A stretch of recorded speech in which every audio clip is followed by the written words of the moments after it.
Hello everyone, welcome to the channel. Today I want to talk about Chloé Bourgeois from Miraculous Ladybug and why she was written to fail from the start, but also why I still think she can get a redemption arc.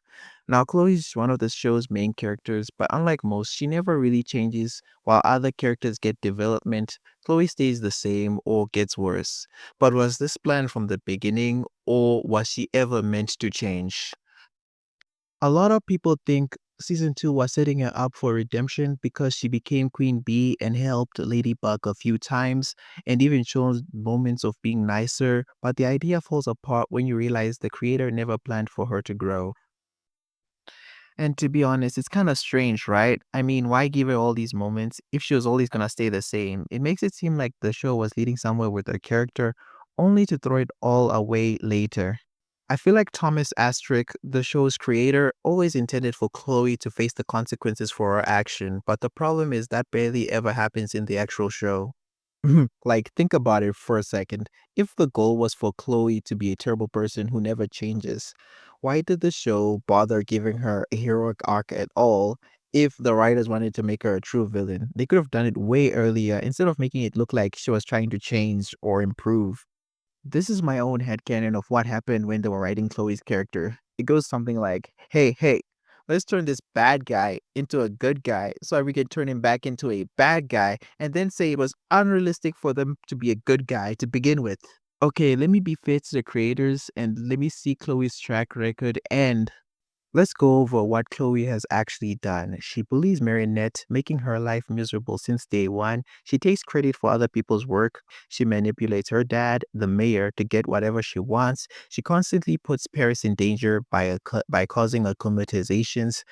And even after becoming Queen Bee, she reveals her identity and demands to be a hero and ignoring the rules. And in season 5, she straight up works with Monarch to take control over the city.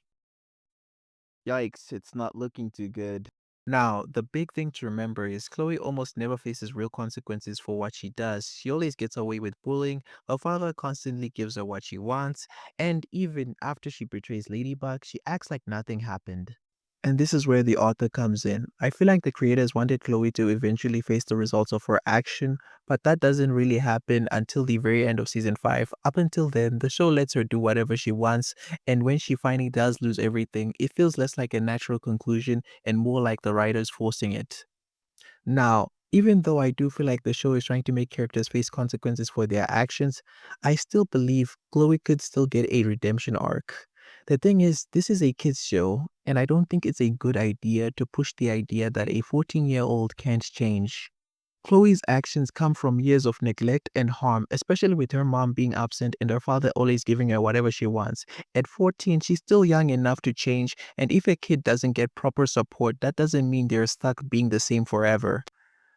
And when it comes to the whole miraculous queen bee thing, I think that ship has sailed. I think it's perfectly reasonable for Ladybug not to give Chloe back the miraculous. I think we're way past that point. There's also another character who I feel like doesn't deserve to have the miraculous, but we'll talk about him another time.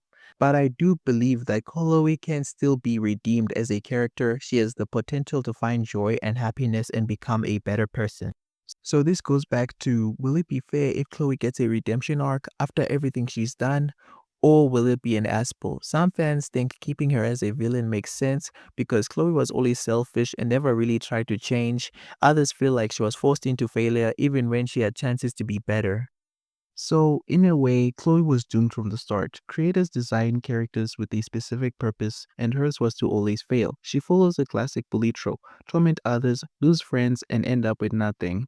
Thomas Asterix's dislike for her only sealed her fate, ensuring she'd never grow or change, no matter what. She was never meant to make it. That was always her role in the series. In the end, whether you think it was justified or not, Chloe's downfall was planned from the start. But I do think she still deserves a second chance at redemption. So let me know in the comments what you think. Was this good writing or just bad character treatment? And if you enjoyed the video, don't forget to like and subscribe for more. See you next time. Bye.